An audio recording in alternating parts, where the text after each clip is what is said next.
ಚಿತ್ರರಂಗದವರ nut bolt ಸರಿ ಮಾಡ್ತೀನಿ ಎಂದಿದ್ದ DCM DK ಶಿವಕುಮಾರ್ಗೆ ನಟ ಕಿಚ್ಚ ಸುದೀಪ್ ಸಿನಿಮಾದವರೆಗೂ ಗೌರವ ಕೊಡಿ ಎಂದಿದ್ದಾರೆ. ಇದಕ್ಕೀಗ ಡಿಕೆಶಿ ಶಿವಕುಮಾರ್ ತಿರುಗೇಟು ಒಂದನ್ನು ನೀಡಿದ್ದಾರೆ. ಹೌದು, ಮಾಧ್ಯಮವೊಂದರ ಕಾರ್ಯಕ್ರಮದಲ್ಲಿ ಭಾಗಿಯಾದ ಕಿಚ್ಚ ಸುದೀಪ್ಗೆ ನಟ್ಟು ಬೋಲ್ಟ್ ಹೇಳಿಕೆ ಬಗ್ಗೆ ಪ್ರಶ್ನೆ ಎದುರಾಗಿತ್ತು.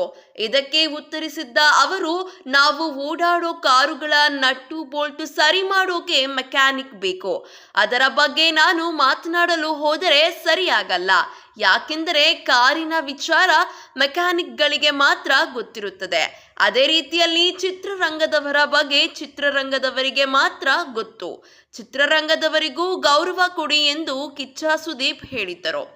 ಅವರ ಹೇಳಿಕೆ ಡಿಕೆ ಶಿವಕುಮಾರ್ ಎಂದು ತಿರುಗೇಟು ನೀಡಿದ್ದಾರೆ. ಮಾಧ್ಯಮಗಳು ಸುದೀಪ್ ಅವರ ಪ್ರತಿಕ್ರಿಯೆಯ ಬಗ್ಗೆ ಕೇಳಿದ್ದಕ್ಕೆ ಡಿಕೆ ಶಿವಕುಮಾರ್ ಎಲ್ಲದಕ್ಕೂ ಕಾಲವೇ ಉತ್ತರಿಸುತ್ತದೆ ಎಂದಿದ್ದಾರೆ. ಡಿಕೆ ಶಿವಕುಮಾರ್ ಮತ್ತು ಕಿಚ್ಚ ಸುದೀಪ್ ನಡುವೆ ಉತ್ತಮ ಬಾಂಧವ್ಯವಿತ್ತು.